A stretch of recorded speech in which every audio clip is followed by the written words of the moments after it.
그러한 자는 영원히 흔들리지 않는다고 그랬어요. 이게 바로 장막에 거하는 성도의 비결입니다. 제가 몇 해 전에 외국에 나갔는데 중고 자동차에 한글이 적혀있는 걸 봤어요. 하필이면 그 이름이 분당이라고 있어요. 그래서 가이드에게 물어봤어요. 왜 저런 일이 있을까? 그랬더니 한국에서 온 차는 중고차도 좋사오니 그 이름을 떼어내지 않는다는 거예요. 안전하다는 것이죠. 퀄리티가 높다는 것이죠. 그래서 하필이면 그 많은 한글 중에 제 눈에 띈 게 왜 분당이었을까 생각해 봤어요. 자, 우리나라도 지금 분당 하면은 다들 좋아하잖아요. 어떤 사람 이야기하대요. 분당 하면 천당 밑에 분당 이렇게 이야기하잖아요. 왜 그럴까? 제가 곰곰이 생각해 봤어요. 그랬더니 그곳에 4차 산업 회사들이 많이 밀집되어 있어요. 월급 많이 받다 보니까 그 도시가 풍요로운 것이요. 그리고 도로망이 쫙 뚫려 있습니다. 외제차 수리센터가 그 대장동이죠. 분당 대장로라고 해요. 거기에 착착착착 밀집되어 있어요. 그곳에. 그리고 종합병원이 그곳에 많이 있다는 것이죠. 살기가 너무 좋아요. 그러니까 사람들이 더 분당으로 몰리는 것이 아닌가 이렇게 생각을 해봤습니다. 그런데 과연 분당이 좋은 것만 있을까? 얼마 전부터 그렇잖아요. 인간의 냄새가 물씬 풍기잖아요. 대장동 게이트. 세상에 이런 게이트 또 있겠어요?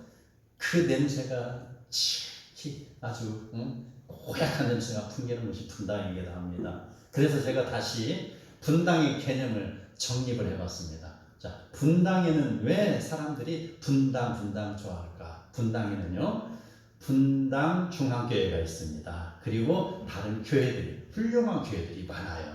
그래서 어떤 회사들이 있고 어떤 병원이 있고 이런 것보다도 분당에는 하나님의 명령을 실천하는 아름다운 교회가 있기 때문에 분당이다 하는 그 내용이 맞을 것입니다. 새로 개념을 바꿔야 됩니다. 우리는요, 어쩌면은 바로 어디에 살고 있는 게 중요하지 않고 무슨 일을 하는 것이 중요하지 않고 오직 그 사람의 마음속에 하나님을 갈망하며 하나님의 뜻을 따라 살아나가는 자, 복음을 전하고 몸과 마음과 정성을 다하여서 우리가 하나님의 명령을 실천할 때 그런 사람은 분당이 아니라 천당에 사는 줄 믿으시기 바랍니다. 우리가 각구하기 나름인 것이죠. 오늘 시편 15편에 나오는 배경 살펴보면요, 하나님의 언약궤가 오벳 에돔의 집을 나와서 지금 예루살렘까지 도착을 했습니다. 그런데요, 예루살렘에는 성전이 아직 건축되기 이전 상황입니다. 그래서 임시방편으로 장막을 설치해놓고 커다란 성막이라는 것이 텐트라는 것입니다. 그곳에 언약궤를 모셔드리고 있습니다. 하나님의 언약궤가 모신 곳에 바로 성도들이 들어가서 예배를 드려야 됩니다. 예배를 드리는데 시편 15편 1절에서 보면 여호와의 장막, 여호와여 주의 장막에 머무를 자 누구오며 주의 성산에 사는 자 누구니까? 라고 지금 질문을 하고 있습니다. 똑같은 질문이에요. 병행 대꾸법을 썼습니다. 그 뜻을 이해하면요, 하나님께 나아가 예배 드릴 수 있는 자의 자격을 누가 가지고 있습니까? 라는 내용입니다. 주의 장막이 있는 시온산을 주의 성산이라고 부르고 있습니다. 그래서 주의 장막에 머무를 자, 주의 성산에 사는 자가 같은 말이죠. 주의 성산이라고 부르는 것은요, 하나님이 임재하여 계신 영적 상태를 표현하고 있는 것입니다. 그곳에 가서 백성이 제사를 드리려고 하는 것이죠. 그렇다면요, 구약의 예배법을 우리가 살펴보면요, 자, 죄를 지은 사람이 죄를 씻기 위해서 어떤 방법을 사용하죠? 짐승을 데리고 왔어요. 그 짐승의 머리에 자기의 손을 얹지요. 그리고 안수하잖아요. 그리고 안수기도 하면은요, 자기의 머리와 어깨와 모든 온통 몸에 죄를 물들었던 자기의 죄가 어디로 흘러가요? 손을 통해서 그 짐승의 머리로 흘러 들어가겠죠. 그러면 이제 죄는 누구에게 있어요? 짐승에게 있는 거예요. 그 사람은 이제 죄에서 면제가 되는 거예요. 그래서 짐승이 죽임을 당하잖아요.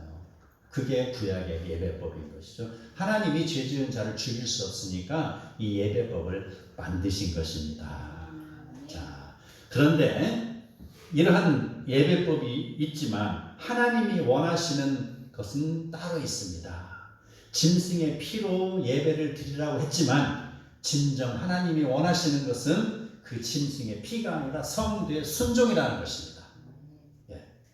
미가서 6장 6절 8절을 보면은요, 1년 된 송아지를 가지고 나아감도 아니요 천천의 수양이나 만만의 강물 같은 기름으로 나아가는 것도 아니라 여호와께서 구하시는 것은 오직 정의를 행하며 인자를 사랑하며 겸손하게 내 하나님과 함께 행하는 것이다. 바로 순종의 제사를 말씀하고 있는 것입니다. 사무엘상 15장 22절에서는요, 사무엘이 사울왕에게 한 말이 있습니다. 여호와께서 번제와 다른 제사를 그의 목소리를 청종하는 것을 좋아하심 같이 좋아하시겠나이까. 순종이 제사보다 낫고 듣는 것이 수양의 기름보다 나으니 라고 이야기하고 있습니다. 바로 인간의 어떤 제사보다 인간의 순종을 하나님이 원하신다는 것입니다. 자, 그런데 성막 문지기가 지금 성막에 예배드리러 오는 자들에게 바로 이러한 윤리적인 부분을 체크하고 있어요. 아마도 대제사장의 명령을 이행하는 것이겠죠. 그래서 그가 체크하는 내용은요, 2절에서 5절에 열거가 됐습니다.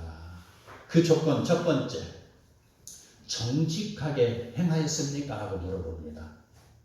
그 문지기가 지금 온 사람에게 10가지를 지금 질문을 하는 거예요. 10계명이 10가지가 있죠. 그런 것처럼 이스라엘 사람은 숫자를 중요시합니다. 그래서 그들이 만드는 규칙이 있어요. 10가지 질문을 예시로 만들었습니다. 그 10가지를 질문을 하는 거예요. 오는 사람마다. 그래서 yes, yes, yes, yes 하면은 오케이, 오케이, 오케이인데, 그런데 no 하면 어떻게 돼요? 가시오라고 하는 것이죠. 돌아가시오라고. 자, 첫 번째. 정직하게 행하며, 자, 정직하게 행했습니까? 이 말입니다. 흠없이 완전하게 행하는 도덕적인 기준과 하나님 앞에서 올바로 행하는 언행 심사를 지금 질문하고 있습니다. 신약에서는 이런 상황을 바로 믿음의 실천을 이야기하고 있는 것이죠. 정직한 성도의 삶을 이야기하고 있는 것입니다. 두 번째, 공의를 일삼았습니까? 라는 것. 공의라는 것, 히브리어로 채테크라는 것이죠. 이것은 의로움을 말하고 있습니다. 이웃과의 관계에서 도덕적인 규범을 준수함으로써 다른 사람에게 불의를 저지르지 않았습니까? 다른 사람 앞에서 올바로 행동을 했습니까? 라는 것입니다. 그런 두 번째 질문에 의해서 세 번째 질문은 당신의 마음의 진실을 말하고 있습니까? 라는 것입니다. 자, 마음, 보이지 않는 마음, 인간의 내면에는 바로 사상이나 생각을 담을 수가 있습니다. 그런데 많은 사람들 바로 그 마음에 담긴 것을 숨기고 바로 다른 것을 말할 수 있죠. 담긴 것, 숨기고. 그런데 정직한 사람이라면요, 그 마음에 들어있는 것을 말하겠죠. 그렇다면 어떻게 돼요? 그 마음 속에 빨간 물감이 들어있는 빨간 물을 담았으면 무슨 색깔의 말이 나와요? 빨간 색깔의 말이 나오겠죠. 파란 물감의 물이 담겼으면 파란 물감의 말이 나오는 것이죠. 그 마음에 착하고 진실된 그런 마음이 담겼다. 하나님을 사랑하는 그런 극진한 마음이 담겼으면은 그 말이 어떻게 나옵니까? 착하고 아름답고 순전한 말이 나오죠. 금세 어떤 상황을 보고 금세 화를 팍 내려고 하다가도 내 마음에 그 착함이 담겨 있다면 아니지 잠시 멈칫하는 것이죠. 그래서 이렇게 화내다가도 사랑하는 그렇죠. 하다가도 사랑하는 형제요, 사랑하는 자매요, 다시 자기 마음을 추스르지 않은 거예요. 이게 착함과 진실함이 되는 것입니다. 바로 우리는 그곳에 우리의 마음속에 이처럼 하나님의 사랑을 담고 진리를 담고 진실을 담고 이것을 외부로 표출해야 될 것입니다. 이 세 가지를 질문하고 있었습니다. 이게 바로 10계명의 9째 계명에 해당하는 것입니다. 자, 네 번째, 혀로 참수하지 아니했습니까? 라고 질문합니다. 참수한다는 말은 자기의 이익을 위하여서 남을 모함한다는 것, 일러 바치는 행위죠. 어떤 경우에 상대방이 잘못해서 그걸 일러 바치는 경우도 있겠죠. 그러나 상대방이 잘못하지 않았음에도 불구하고 상대방이 나와의 경쟁자이기 때문에 내가 어느 곳에 진급을 하기 위해서, 내가 어떤 혜택을 받기 위해서 상대방을 물리쳐야 될 경우에 바로 상대방이 없는 죄를 갖다가 있는 죄로 만들어서 고자질하는 것, 이게 참수하는 것의 원뜻일 수가 있습니다. 그런 것, 남을 해롭게 하는 것, 그 사람은 그 혀에 사탄이 들어있습니다. 또 그 말을 듣고 옳소 그렇네 라고 맞방구 쳐주는 사람, 그 사람은 그 귀에 사탄이 들어가 있습니다. 그럼 우리는 어떻게 해야 돼요? 사탄을 털어내야 되잖아요. 그렇죠? 입에 있는 사탄을 파리채로 탁 털어내시기 바랍니다. 귀에 누가 그런 말을 하면, 누가 고자질하는 말을 하고 남을 어떻게 헤아리는 마음을 하면 어떻게 해야 돼요? 파리채로 어디를 때려야 돼요?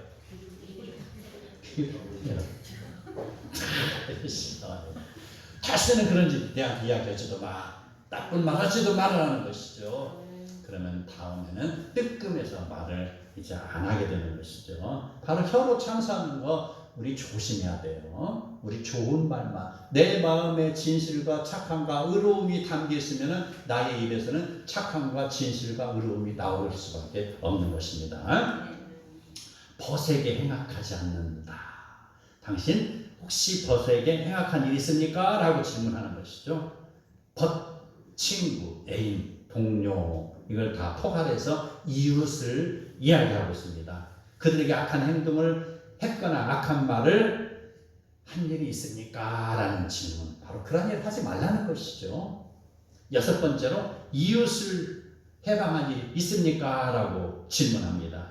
바로 이웃에게 멸시나 모독이나 비난이나 수치등을 하지 말라는데요. 이게 바로 10번째 계명에 해당하는 것입니다. 7번째로 누는 망령는 자를 멸시하며 여호와를 두려워하는 자를 존대하는 자라. 당신 이렇게 활동했습니까? 바로 망령는 자를 멸시하였습니까? 라고 질문하는 것이죠. 자, 우리 세계적인 관심사가 며칠 전에 있었죠. 그렇죠? 미국 대선이 있었잖아요. 자, 미국 대선에 의해서 어떤 사람들은 아무개가 좋다, 공화당이 좋다, 어떤 사람들은 민주당이 좋다 해가지고 세계가 다 양분화됐잖아요. 우리나라도 얼마나 지금 시끄러운지 모릅니다. 아무개가 되면은 우리나라가 국방비를 얼마나 지출해야 하는데 지금 멕시코는 정치인이 끙끙끙 앓고 있었죠. 그런데 또 한쪽에서는 아무개가 되면은 그 타락한 창조의, 아까 기도했죠, 창조의 원리를 거역하는 그들이 되면 이 세상이 더욱더 타락해 가는데 어떻게 해야 됩니까? 라고 얼마나 많은 사람이 고민하고 있었습니까? 무슨 종교 자유의 날이라는 것도 만들어 가지고요, 뭐 기독교도 뭐 가치 없는 것 다 자유롭게 하라고 하는 그런 당도 있어요.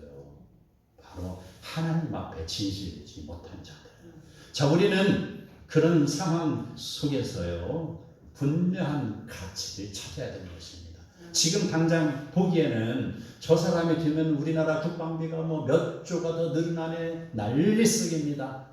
예, 정말 저도 불편합니다. 국민들 사람으로서. 그런데 그 사람이 됐잖아요. 사람들은 그 민권이다, 인권이다 해가지고 바로 그 사람들 존중해야 된다 해가지고 사람들 보기에 착함으로 보입니다. 굿으로 보입니다. 근데 그 사람 떨어졌잖아요. 그런데 사람이 보기에 참으로 저 사람은 인간도 안 같아, 막말하고 정말 우리가 상대하지 못할 것 같으라고 한 사람이 있는데 알고 보니까 그 사람이 어땠습니까? 이제 회개합니다 라고. 그가 바로 연설하고 그가 선관 곳곳이 부흥회장이 되어가고 있었다는 것. 그가 늦게라도 하나님의 편에 서서 나가 죽을 뻔했는데 하나님의 도움으로 까딱 잘못하면 조금만 고개를 잘못 돌렸다면 내가 그 자리에 죽을 건데 하나님이 나를 도우셨다라고 하면서 이제 내가 하나님의 뜻대로 살겠습니다라고 했던 것, 이게 바로 가드, 하나님을 생각하는 사람이라는 것이죠. 그렇다면요, 결과를 보시기 바랍니다. 굿의 결과는, 하나님 빠진 굿은 결국 패망인 것이고요. 바로 그 사람이 변변치 못하지만 내가 이제라도 하나님을 바라봅니다라고 가드를 찾는 사람이 결국 승리라는 것입니다. 아마도 하나님이 이 타락해가는 세상을 너무 긍휼히 여겨서 이번에 하나님이 원하시는 사람을 뽑으신 것으로 저는 이해하고 있습니다. 이 나라가 더 잘 되기를 바랍니다. 미국도 잘 되고 전 세계가 지금 그 동성으로 인해서 몸살을 앓고 있는데 이제 하나님의 나라로 회복되기를 바랍니다. 예수 그리스도의 피 묻은 그 사건을 인하여서 세계가 다 이제 깨끗하게 정화되기를 축복합니다. 일곱 번째가 바로 망령된 자였죠. 바로 그런 자를 멸시하는 것입니다. 우상 섬기는 자, 동성애를 찬성하는 자를 멸시하였습니까? 예 하면은 들어보내는 것이죠. 여덟 번째, 서원한 것은 해로울지라도 지켰습니까? 라고 물어보고 있습니다. 자, 이 말은요, 함부로 서원하지 말라는 것입니다. 서원할 때는 좀 더 두 번, 세 번 신중하게 생각하고 서원하라는 것이죠. 그렇게 해도 서원했으면은 갚으라는 것이죠. 내가 손해보는 것 같을지라도 갚으라는 것입니다. 이게 제가 대학교 다닐 때 얼마나 많은 은혜 받은 자리가 많이 있었냐. 그 여름 수련회에 막 가면은 은혜 받은 자들이 내가 선교사로 나가겠습니다. 그 부흥 목사님의 그 멘트에 의해서 거기에 찬성하고 일어난 사람 얼마나 많은 줄 알아요. 그런데 그들의 많은 사람들이 시간이 지나면서 까마득하니 그 사실을 잊고 있었습니다. 그런데 하나님은요, 간과하지 아니하십니다. 그를 꼭 기억하고 계십니다. 그래서 그가 20대를 지나 30대 40대를 지나 이제 50이 지나 정년 퇴직의 날이 가까우니 하나씩 불러드리기 시작합니다. 아무개야, 네가 그때 나를 위해서 살기로 서원했었지 않니? 아무개야, 네가 그때 그 말 했지 않니? 다 생각나게 하시고 하나님이 그에게 은혜를 베풀어서 다시 다 갚게 만들어요. 그래서 얼마나 많은 사람들이 바로 그때 내가 서운했던 걸 갚고자 바로 선교를 떠난지 알 수가 없습니다. 서운하는 걸 갚으시기 바랍니다. 그리고 설령 내가 욱하는 마음에 서운했거든 바로 회개기도 하시고, 그것이 아니라면 회개기도 하시고 정정하시기 바랍니다. 잘못된 어떤 그 웅변가가 이야기하기를 초등학생들, 중학생들, 고등학생들, 당신들 헌금하면 복 받습니다. 자, 지금 이 교회 차가, 봉고차가 필요하니 자, 헌금할 사람 손 들어보셨더니 어떤 젊은 중학생이 제가 하겠습니다라고. 이게 올바른 서원입니까? 아니에요. 그거는 충동이고 그 부흥사가 조장시킨 거예요. 그런 것은 서원이 아닙니다. 바로 가서 회개기도 하시고, 아닙니다, 죄송합니다, 제가 좀 더 커서 다시 생각해보고 주님의 영광을 위해서 살아가겠습니다. 그렇게 정정을 해야 되는 것입니다. 아홉 번째, 이자를 받으려고 돈을 구워주지 않았습니까? 라는 질문을 합니다. 자, 이자. 우리는요, 느헤미야서를 통해서 잘 배웠습니다. 느헤미야 총독이 와서 무너진 성벽을 재건할 때에 많은 백성이 그 일에 동참하였습니다. 그래서 42등분의 구역으로 나눠가지고 제가 하겠습니다. 거기에는 정말 하루하루 벌어야만이 먹고 살 수 있는 그런 가난한 자들도 부지기수였습니다. 그런데 성령이 충만해서 내가 이 일을 해야만 된다라고 믿음으로 판단했기 때문에 그 일에 동참한 것입니다. 그런데 먹을 것이 없잖아요. 이게 현실이라는 것이죠. 그럴 때 어땠습니까? 돈 많은 사람들에게 빚을 얻어다가 그들은 하루하루 그 끼니를 때웠잖아요. 그랬을 때 나중에 가니까 그 사람들이 다 울고 불고 난리가 났어요. 내가 지금 주님의 일을 하는데 어떤 사람들은 지금 돈놀이를 하고 있다는 것이죠. 사채를 아주 고급 일을 해가지고 돈놀이를 해서 그 빚을 갚지 못하니까 내 딸을 데려갔네, 내 아들을 데려갔네, 난리가 나고 지금 울며 불며 지금 온통 아수라장이 되어 있는 거. 니에미아가 다 소집했잖아. 백성들 소집했잖아. 여보시오들, 나는 지금 이 일을 하면서 돈 한 푼도 월급도 가져가지 아니하고 나는 지금 이 일을 하면서 오히려 내가 먹을 것을 백성들에게 나누고 있습니다. 지금 이자 누리는 사람 누구요? 당신요? 당신요? 당신요? 회개의 눈물이 흘렀습니다. 이자 누리였던 사람이 죄송합니다. 제가 잘못했습니다. 다시 다 없는 것으로 이자 과하게 받았던 거 다 되돌려 주는 것이고 원상 회복시키는 것, 이자를 받으려고 돈을 부어주는 것, 고금리를 이야기하는 것입니다. 고금리, 우리가 과도하게 상식을 넘어서는 일은 아니라는 것입니다. 예. 10번째, 10번째. 뇌물을 받고 무죄한 자를 핍박한 일이 있습니까? 라는 것입니다. 뇌물. 자, 뇌물을 받는 사람은 어떤 사람이에요? 잘 나가는 사람이잖아요. 그렇죠? 법관이 될 수도 있고요. 아니면 시청의 어떤 건설업체 과장이 될 수도 있고, 그 건설업체 과장을 찍은 거 죄송합니다.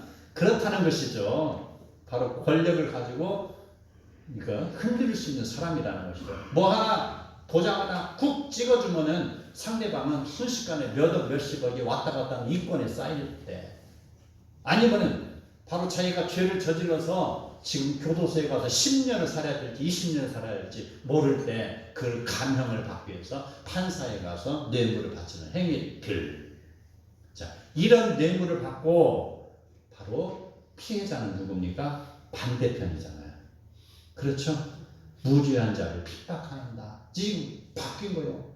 바로 벌을 받아야 할 사람이 벌을 안 받고 벌을 안 받을 사람이 벌을 받는 수도 있잖아요. 상황을 180도 뒤집어 놓으면 이런 현상이 벌어지죠. 무죄한 자를 핍박하는 자.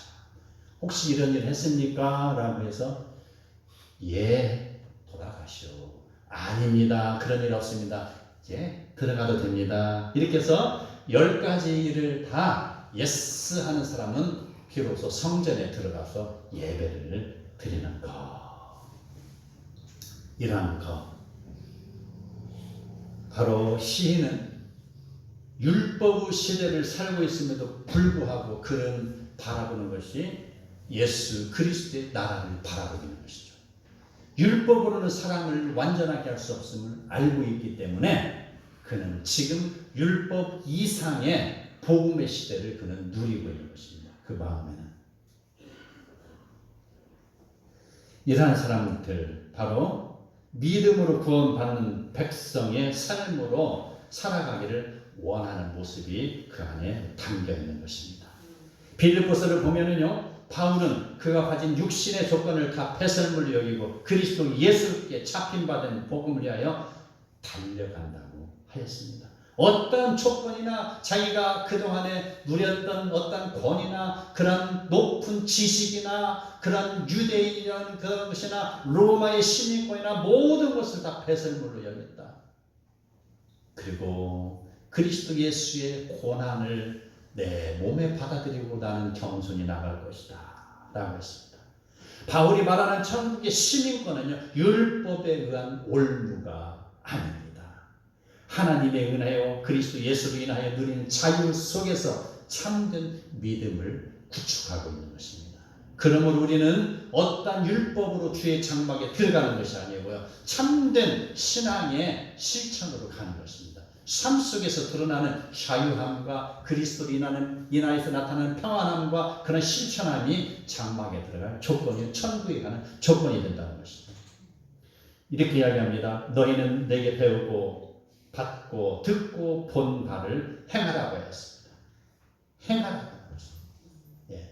바울이 이야기하는 그 복음은요, 성경 곳곳에 많이 있잖아요. 시작은요, 인사로 시작하고 믿음으로 시작합니다. 그리고 그 복음서가 마치는 쯤에는 이제 완전히 실천의 덩어리가 주어지는 것입니다. 그래서 믿음이라는 것과 실천을 강조하고 있는 것이 바울의 복음입니다. 신앙의 기준, 바로 우리가 바울로도 부족합니까? 베드로의 그런 언어, 그 다음에 요한의 언어나 여러 야고보의 언어, 이 성경에 나오는 사도들의 그런 말씀으로 혹시 부족하다고 생각하십니까? 그렇다면은 그런 사도들보다 더 위에는 예수 그리스도께서는 어떻게 하셨을까? 자, 그게 바로 마태복음 5장, 6장, 7장에 나오는 것입니다. 예수님마저도 바로 우리의 삶의 실천을 요구하고 계십니다. 예수님께서 산상수훈의 말씀 이어서 나오는 것이 소금으로 살아라 라고 했죠. 소금. 자, 무엇을 이야기할까요? 소금은 썩지 않게 하는 방부 역할 있잖아요. 방부제 역할. 그리고 또 소금이 또 무슨 역할이 있을까요? 뻣뻣한 김장철에 그러잖아요. 배추와 무 뻣뻣해서 그걸 못 하잖아요. 소금에 절여버리면 숨이 죽어버리잖아요. 뻣뻣한 목을 가진 사람이 있으니까, 뻣뻣한 언어를 가진 사람이 있으니까 내가 아무리 어떻게 그걸 느슨하게 해보려고 안 돼요. 뭐이다 재려야 돼요? 소금을 쳐버려요. 예. 소금을 쳐버리시기 바랍니다. 느슨해져야 돼요. 우리가 숨이 죽어야 돼요. 이 뻣뻣함을 다 부들부들하게 해야 된다. 이게 바로 언어의 실천이고요. 우리 마음의 실천입니다. 바로 소금이라는 그렇게 해석할 수도 있는 것입니다. 빛으로 살아라 라고 했습니다. 어두운 세상을 그리스도의 복음으로 밝게 비추어라. 그래서 죄악을 물리치고 하나님의 나라를 이루라 라는 것입니다. 맹세하지 말으라고 했습니다. 아까 이야기했죠. 서원하지 말으라는 것 똑같은 일이고요. 구제를 하되 은밀하게 하라고 이야기하고 있습니다. 자, 이러한 모든 것은요, 예수님께서도 믿음의 그러한 명사와 동사를 함께 이루라는 것이죠. 그래서 실천하라는 것입니다. 그래서 실천의 명령이 되는 것입니다. 이러한 것을 지키는 것은 솔직히 이야기해서 쉬운 일은 아닙니다. 이게. 그러나 우리는 지켜야 되는 게 나의 어떠한 의로움이나 도덕성을 가지고 지키려고 노력한다면 얼마 가지 않아서 우리는 넘어질 것입니다. 그러나 우리가 지킬 수 있는 힘은 바로 성령의 인도함을 받을 때 가능하다는 것입니다. 그래서 우리가 날마다 기도하는 것이죠. 성령께서 임하여 주십시오라고 기도하는 것 아니냐 이 말입니다. 성령의 도우심을 입는 자, 의의 길을 걸어갈 수 있습니다. 그러한 자들에게 하나님의 평강이 함께 하시기를 축복합니다. 그러므로 사랑하는 성도 여러분, 마지막 결론을 맺겠습니다. 우리는 주의 장막에 들어가기 위해서 노력을 해야 됩니다. 우리의 어떠한 성품이나 어떠한 그런 우리의 행동, 이 모든 것을 통하여서 우리는 하나님 앞에 올바로 드려야 됩니다. 그런 걸 드리기 위해서 나의 힘으로 부족하지만 우리는 오늘 또 성령의 도움을 힘입어서 그 길을 걸어갈 수 있습니다. 우리가 순종함으로 인하여서 그 길을 걸어가는 것입니다. 이러한 길을 걸어가는 사랑하는 성도 모두에게 하나님의 나라가 임하는 복이 있기를 축복합니다.